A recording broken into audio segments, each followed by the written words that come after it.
guys and ghouls, and welcome to Fright Mike. I'm Liz. And I'm Sam. And today we're going to be talking about a movie that is, I guess it's not technically horror. It's horror-ish. It's horror horror in enough. the realm of horror, but we're still keeping with our theme of Nightmare in Suburbia. And there are suburban nightmares in this movie. It's true. While not conventional. But what we're going to be talking about today is The Burbs from 1989. Woo! Alright, so The Burbs is, like I said, came out in 1989. Currently has a 6.9 out of 10 on IMDb. It didn't do so well on Rotten Tomatoes. It only got 53%. Why? I don't know. It's Tom Hanks. You have to give him the Hanks points of being, like, an American treasure. Hanks points. You also have Carrie Fisher in there. I mean... I know. Come on. Big names. Big names. I'm giving him a Hanks bump. He's America's dad. He really is. When was the first time you saw The Burbs? Do you remember? I do. It was about a month ago. Oh, Maybe so a month and a half recently? ago. Yes. Yeah, it was recent. Honestly, Luke and I tried to watch it a while back. He brought it to my house. And he's like, "Are you sure you're awake for a movie?" And I was like, "Totally." And I made it maybe 10 minutes in. And then never tried to watch it again. Oh, no. But I did watch it. And I love it. Yeah. It's so good. We were just talking kind of about this before we even started recording about just, like, how wacky the characters are in this movie. Like, so it's in your, like, typical kind of picturesque suburban, like, area. I mean, you can clearly tell that it's on a set, but it's, like, such a cute little set. It is.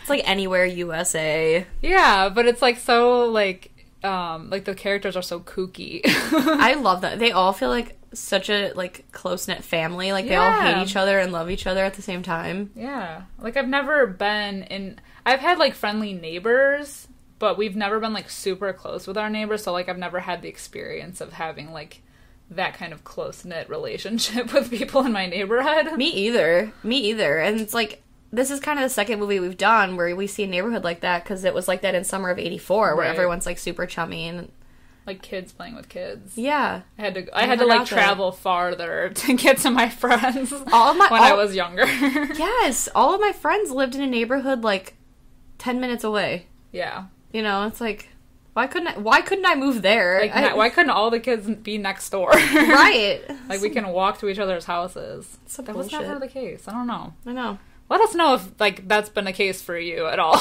Yeah, really. I am kind of curious to see if, like, this is just a Hollywood thing, or if actual, like, I mean, I don't know. I don't know. I don't know. I think anything is possible. I mean, I know I told you this yesterday. I saw gas for just plain $2, and I've never seen just $2. It's always, like, $1.99 or $2.01, but never $2. And I just didn't think that was a thing. And I also didn't think suburban areas like this existed. But, I mean, I could be proven wrong, I guess. The world is a big place. Yes. Also, weird shit's happening right now, so nothing surprises me. True. In the slightest. Well, we open with our main characters, Tom Hanks. Woo! Love him. He's like pretty young for this movie. He is. This movie. His name is Ray. And he's, like, basically, like, woken up in the middle of the night because he's hearing, like, weird noises coming from his neighbor's house, and there's, like, this, like, strobe light kind of action happening in the basement. It's so wild. It looks like a spaceship in there. Yeah, there's, like, it sounds like a generator's about to explode. Yeah.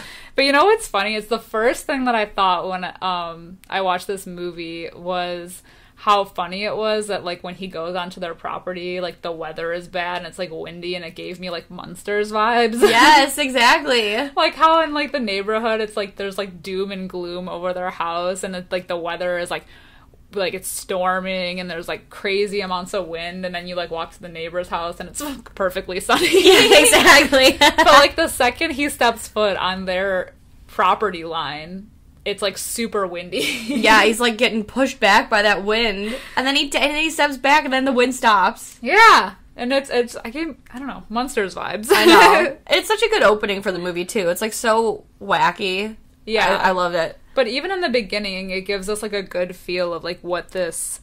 it's like your typical kind of like crazy neighborhood where we're like introduced to the neighbors, but like there's like neighborly problems, like the dog from one yard is like pooping in the yard of somebody else and they're not cleaning it up. Of course. Yeah, you've like the neighbor that's like obviously the comic relief, like he's a dum-dum, like Art, or the little neighborhood wiener kid, like Ricky. And then the gun-toting. Yes, the army guy. Yeah, they're just like a kooky bunch, and I love that they like even mention like, oh well, they're like judging their neighbors off of like their yards, like their unkept yards, I should say. Yeah, exactly. So it's just like you get the feel like they're like really good about talking about how or like giving the feeling that they've like known each other for a long time. Yeah, like they've all lived in the area for quite some time. Yeah. Yes, I love that he's like, oh, he's got the nicest yard on the block. You know why? Because he trains his dog to shit in my yard. Exactly. And we also meet Art, who is great. He is so good. He's the dad from Scary Movie. He's Anna Faris's dad. He is? Yeah, and he's not in it for very long, like in Scary Movie, because he's there in the beginning and then he reappears at the end. Mm-hmm. But like, when I saw him in this movie, I was like, oh shit, that's Cindy's dad, because he's like talking about how he was, you know, like a drug dealer and you should cut with baking soda, not baking powder. And it's like, even in that movie, his range. He's wacky. Yeah, exactly. What a serious actor. But he was like, I mean, so he's the gun-toting crazy neighbor. Yeah. And he's great, though. He's like married to like this like really young, almost like model-looking woman. Yeah, she's super good looking. Yeah. It's just funny. I like that they all kind of share the same vein, like... Oh, no, that wasn't Art. Art was the... Yeah, Art's the chubby guy. The chubby guy. But he does have a gun, because he does have a gun, yeah. I'm thinking of the older guy. Yeah. Oh my god. Rumsfeld. Yeah, yes, Rumsfeld. Yeah. But Art is the one that's, like, shooting his gun off in the beginning. Yeah, he tries to hit that fucking bird. But the funny thing about that is that, like, Tom Hanks is like, oh god, he's got his gun again. Yeah, Art's got a gun! Not this again. But he's funny because he's, like, a mooch. He is, oh my god. He just, like, walks into their house, and, like, Carrie Fisher plays Tom Hanks' wife. Her name is Carol, and she's, like, making breakfast, and, like, Art kind of just, like, wanders in and is just, like, eating at their table and taking bacon off of people's plates. He, like, maxes out on that food, because not only does she take a plate away and put another one in front of him, then he goes to the fridge and takes a whole-ass pineapple and, like, a thing of Aunt Jemima, like, syrup and some other good... I mean, he's, like, really having a good time there. Oh my god. He makes himself right at home, yeah. Yeah, and he's like the neighborhood gossip. Like, he's got like the theories on everybody. Yes, because Tom Hanks, like, so all the neighbors, they share like this common enemy in the Klopeks. Like, they're weird, their house is weird, there's like weird lights coming out, no one's really seen them. Yeah. And, like, Tom Hanks, like, other than, you know, stepping on the lawn, he kind of seems like he doesn't really care. Like, he's minding his own business, and Art's the one that's like... Oh my god. Instigating. Exactly. Yeah, he just suspects them of being, like, these weirdos, because, like, they've never leave, and you don't see anyone coming or going, and then they're like, he's like, how are they eating? Yeah, exactly. You never see them. Yeah. You never see them, and, yeah, it's just bizarre, but... They do see them, though. They do. At one point. Well, yeah, and, like, so Ray... and Art, and then Mark Rumsfeld, who I mistaken Art for in the beginning, is like the older vet guy. Yeah, with the hot wife. Crazy. And they're like kind of like spying on them. Yeah. Like they're trying to figure out like what the deal is with these people. And then the one, like, they're all kind of like having neighborly conversations, like after Art steals all of Ray's food, they're like talking in the garage about something stupid like tools, and then we see like a Klopek, like the younger one. He emerges on the looking one. Yes, the one that Rumsfeld calls Pinocchio at the end. He like comes onto the porch to get the paper, and the whole neighborhood stops and is staring. And I love it because like at one point they're zooming in on like everyone's eyes, like as they're watching them, and then they zoom in on the dog Queenie's eyes, and the dog's giving him like the stink eye. And they're just all staring because they literally have never seen these people before, and they're like finally making an appearance, and like Art is telling Ray like, go, like, I dare you to go over there and say hi. Like, I dare you to go over there. So funny. I love that exchange because they're both like, I don't have to go there. They're no, you should go over there. You should say something. You should say something. Oh, I don't know. And then he like starts, like the Klopex starts backing in the house, and he's like, I think now's your time to say so because it looks like he's disappearing, and he's gone. And opportunity missed. Yeah. But you know what's great about this? And I'm not even like a huge Corey Feldman fan. But he's like hilarious in this movie because he's like the neighbor kid Ricky, and he like kind of sees what's going on and like pulls up a chair.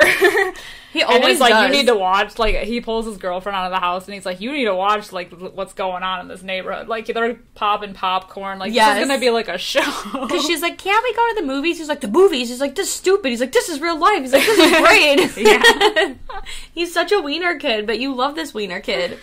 Oh my god, yeah. And you know, like, it's like night after night they keep hearing these like super loud noises, the bright glow of like it coming from their basement, and then there was like the lightning strike that even happened. Yes. So all this like weird stuff is happening, and they're trying to figure out what is going on at this house. It's like very Frankenstein-y. Yeah. Yes. I like too that like they're kind of antagonizing each other, Ray and Art, to like go knock on the door, and their address is 669, and when they knock, the 9 switches over to like the 6. They get attacked by bees. Like, this whole house is like cursed. And like the porch, which keeps happening throughout the movie, is that they keep walking up to the porch and they like fall through a hole. Yes. The porch is falling apart. Yeah, they're attacked by bees, and it's just like not a good vibe. No. Not a good vibe from this place. Well, even, like, one night, so, like, I think this, like, whole, like, paranoia about the Klopex, it slowly starts to build thanks to Art, because, like, there's that one night where Art's telling, Ricky and Ray, right? That's his name, Ray? Okay, I don't know how to brain fart. But, like, telling him the story, like, oh, yeah, this guy Skip, like, I remember it was, like, a super hot summer, and, like, his house smelled, but nobody wanted to be like, wow, your house smells.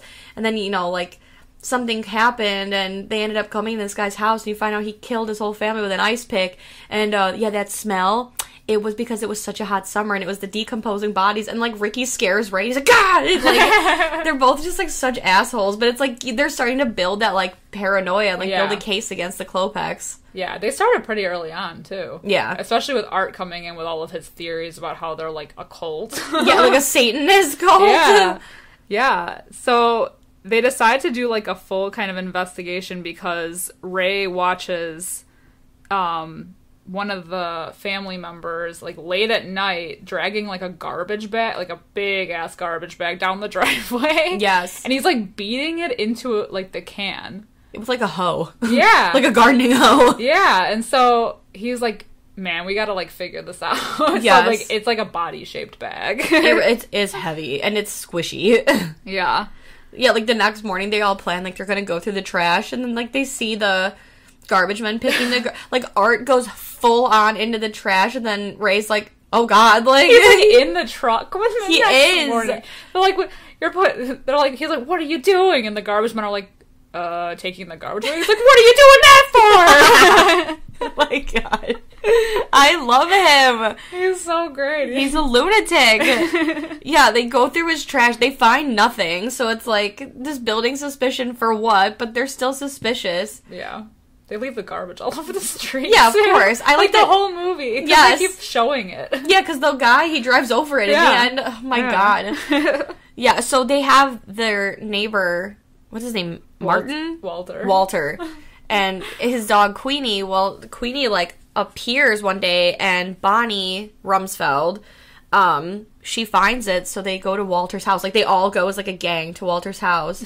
And it's like, he's seemingly disappeared. They find his toupee in the house. Yeah. And then somebody takes it, right? Because Tom Hanks, like, puts it back through the mail slot of the door, along with a note, like, I have your dog. Yeah. Because they kind of, like, I don't know how long, like, how much time has passed, but, like, they're like, well, we haven't seen our neighbor Walter in, like, a while, and Queenie's just roaming around the neighborhood, and she's dirty and starving. Right.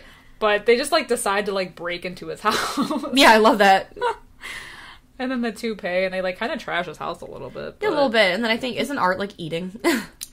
Yeah, and then, like, the greatest thing is that then the next scene is, like, Ray and Art, and they're in, like, Ray's basement, and that's when Art pulls out the, like, the theory and practice of, like, the demon Nolo. Yes, and it's, like, such a thick, like, leather-bound book. Yeah, he's like, look, they got, like, rituals and sacrifices. He's just, like, completely on board with this idea that they're just part of this, like, satanic cult. Yes, which is funny, because then, like, Ray's trying to go to sleep, and, like, The Exorcist is on TV, Texas Chainsaw Massacre is on TV, there's a movie about, like, Satanists sacrificing somebody, and then he has all these nightmares where, like, a chainsaw comes through the wall, and then he's, like, being put on a grill, like, and being sacrificed, and Walter and Queenie are there, like, yeah. He's starting to, like, give into it. Yeah. Well, because Art has all these ideas about how they're sacrificing Walter, and yes. he's even, like, I know a guy, I can get a discount on holy water. I know a priest. We need to gather crucifixes and garlic.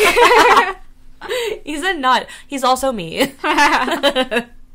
To go to the extreme. Yes. He would be good to have in, like, an apocalyptic situation. He'd have, like, everything. I mean, he already has his guns.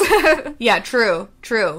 Psycho hunting a crow. Yeah. Yeah, so along with all of his other amazing ideas, Art and Mark, they go to slip a note under the Klopex door and then ding dong ditch them.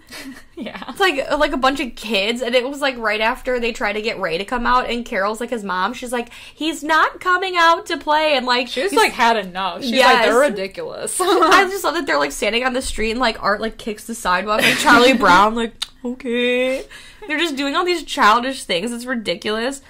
But then it comes back to bite them in the ass, because when Ray slipped a note under Walter's door saying that they have they have Queenie, the Klopex saw him. So then when when Art comes to tell Ray, like, oh, we're icing him out, I slipped a note under his door saying, like, we're on to you. And he's like, God! Like, he freaks out. He's like, why'd you do that? Idiot. Yes, you idiot!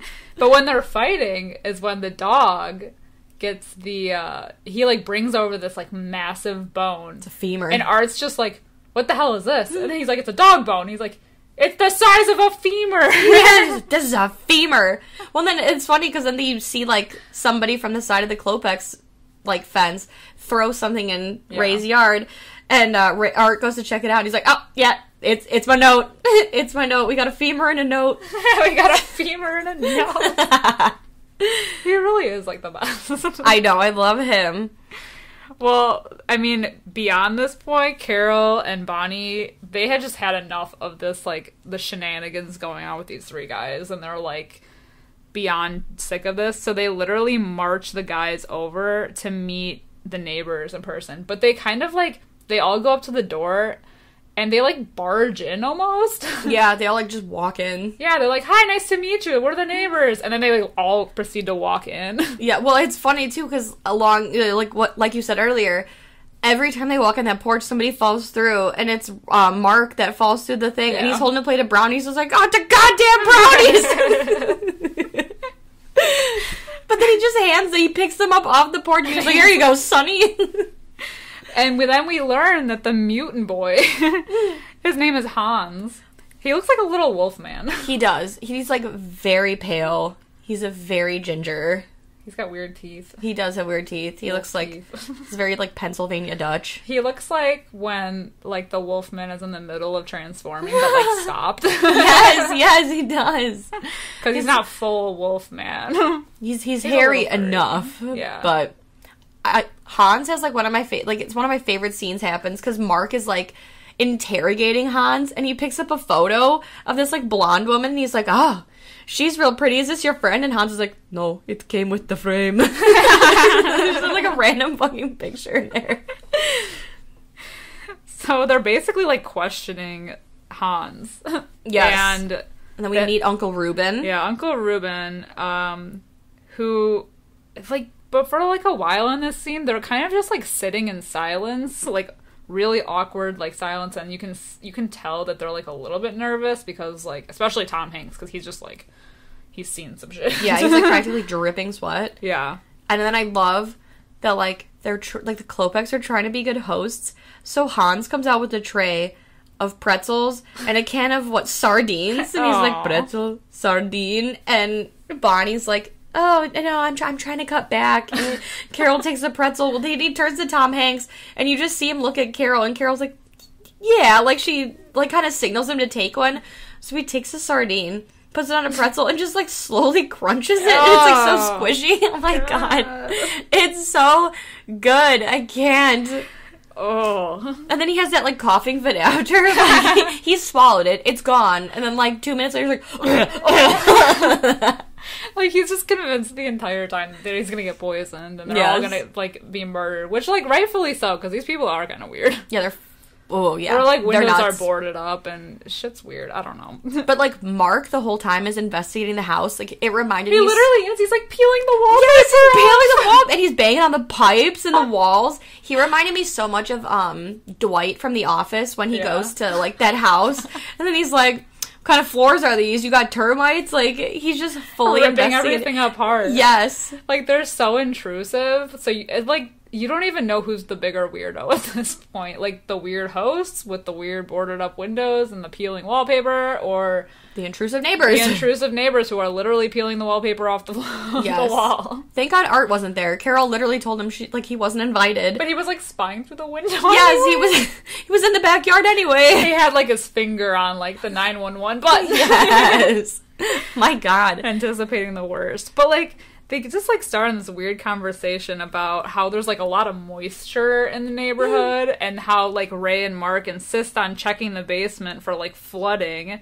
And that's when, like, the doctor emerges. Yes. Well, then at one point, too, Mark's even interrogating. He's like, I don't remember seeing a moving van. And he was like, it was there all day. Like, Ruben, like, they're, like, so suspicious. But, yeah, like, the doctor, what's his name? Dr. Werner Klopek. Yeah. And he, like, it's so funny because when he's emerging from the stairs, the shadow makes it seem like he's going to be such a big dude. And now walks, like, the tiniest old man I've ever seen in my life.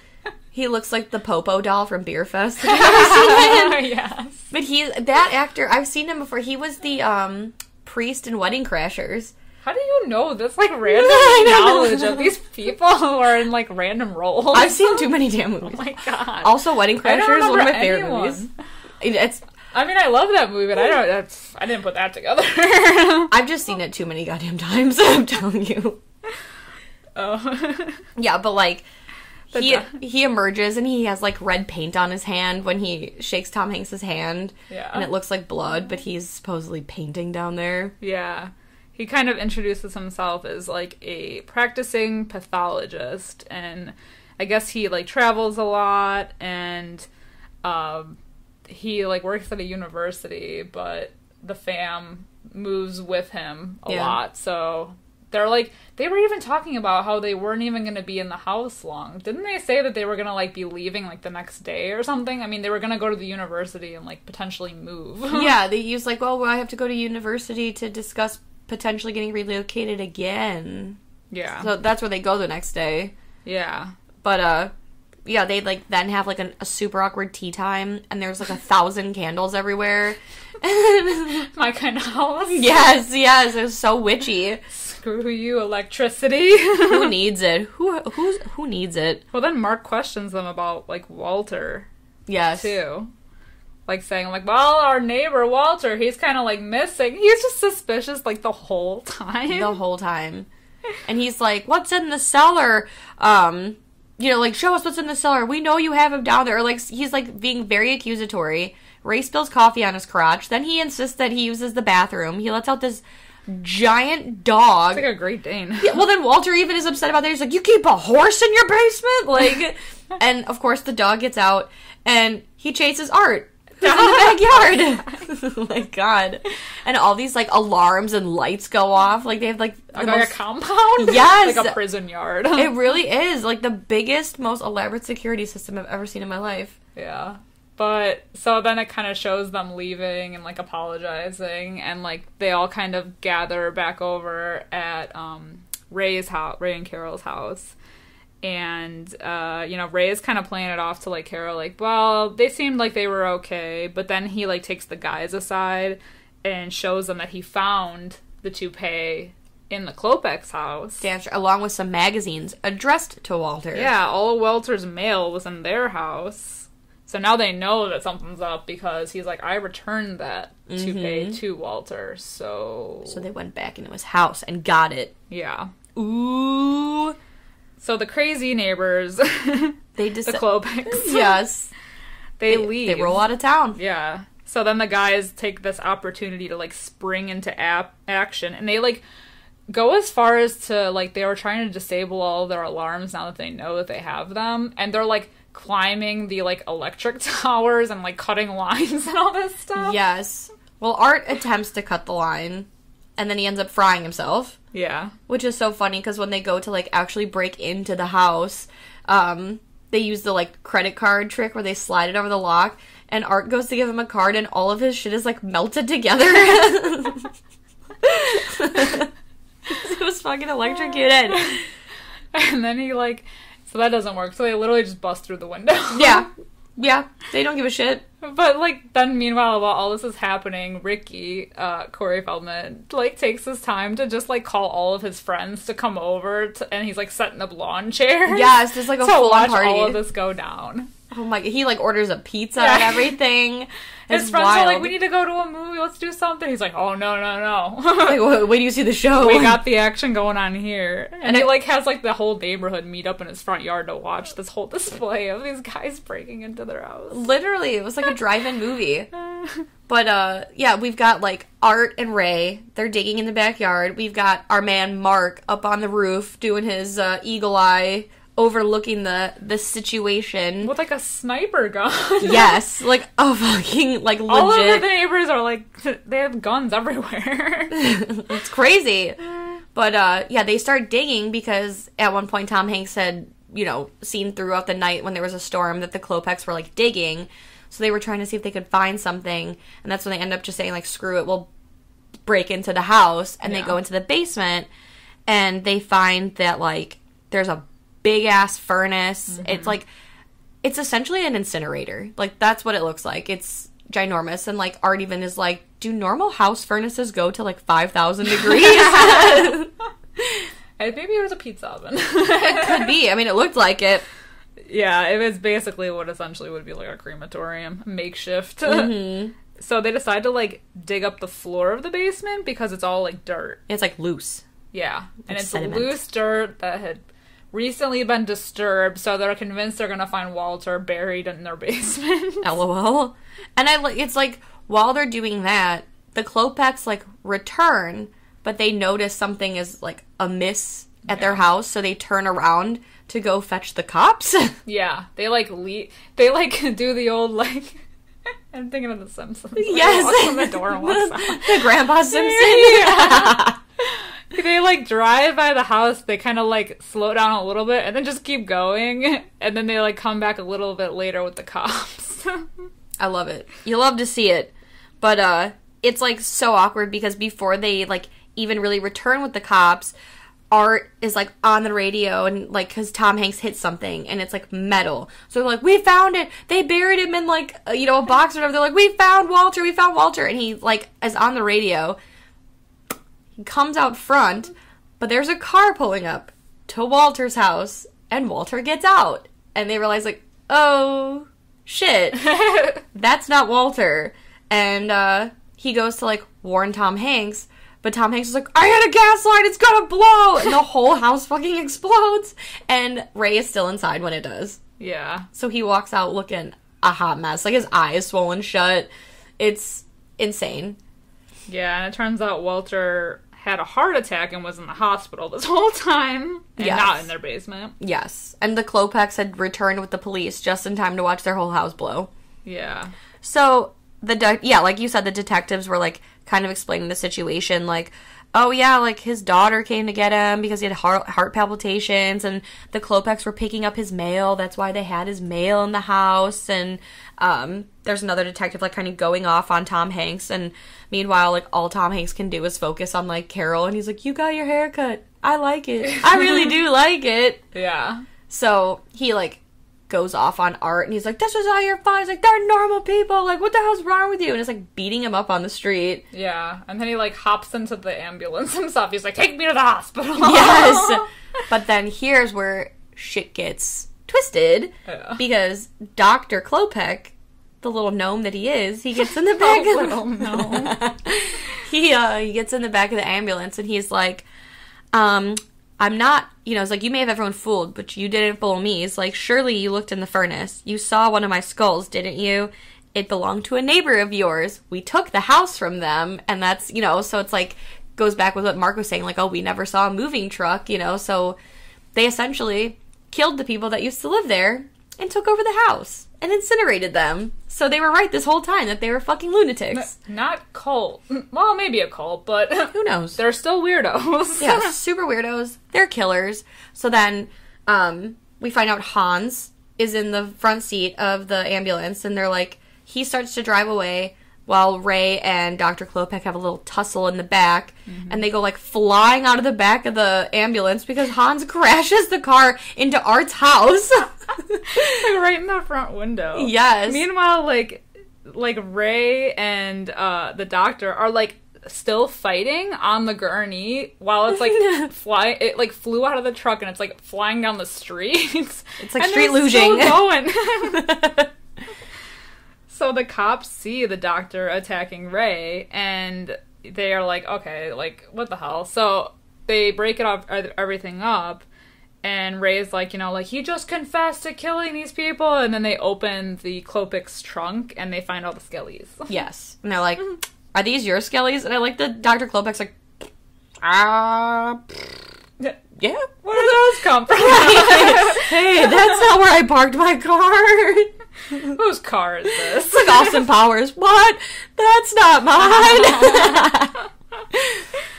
And I love it too because, like, after that's revealed, then Mark sees Hans, like, trying to sneak away from the ambulance. He's like, hey, Pinocchio, where do you think you're going? And tackles him to the ground. Tackles. So the Klopeks get arrested, and Ray decides that he needs a much-needed vacation away from this nonsense. So he tells Ricky to keep an eye on the neighborhood. And then Ricky's like, man, I love this street. Thanks, Ricky. Back to you, Diane. Thank you for your input. And that's how it ends. This is a crazy bananas movie. I know, I love this movie. Like I said, it's not, like, horror per se. It has, like, that, like, thriller aspect, but it's so funny. I think what makes it good is all the characters. Like, definitely. There's no, like, bad character in it, and I don't know, that's, like, kind of rare, I feel like. Definitely, yeah. So many, like, movies have, like, giant casts with, like, forgettable people, but, like, everybody seems like they're genuinely, like, I don't know, they, like, act like they've known each other forever, and that just, like, adds so much to the movie. Well, that's what I liked about Summer of '84, too, was that, like, the cast, they all were just so believably, like, meshed well. Like, I believed I was, like, looking in on an actual group of friends, or in this movie, like, an actual neighborhood. Like, I completely believed it. Yeah. I really do like this movie a lot. What would you rate it? I'm giving it a 4.5 out of 5. I really like it. It's, like, one of my favorite Tom Hanks movies. Like, I know he generally does, like, rom-coms or, like, more dramatic movies. Yeah. But, like, still, he's, like, hilarious in this movie. He meshes so well with, like, everybody else in the movie, and I just, like, love it. Hell yeah. How about you? I'm gonna go 4 out of 5. Yes. Yes. I liked it. I didn't like it. I loved it. Yeah. Yeah, it's just, like... It's enjoyable. It really is. It's something you can throw on anytime and watch, and it's always gonna be good. Yeah. I love it. It's always... And art, I mean... Art is the best. Art is the best. Yeah, that's it. Well, that's gonna wrap it up for us this week, I think, here on the old Fright Mic. I hope you enjoyed listening to this episode. I hope you've seen this movie and like it. Please let us know what your thoughts are on it. And next week we'll be back with another episode of Nightmare in Suburbia. Oh, yeah.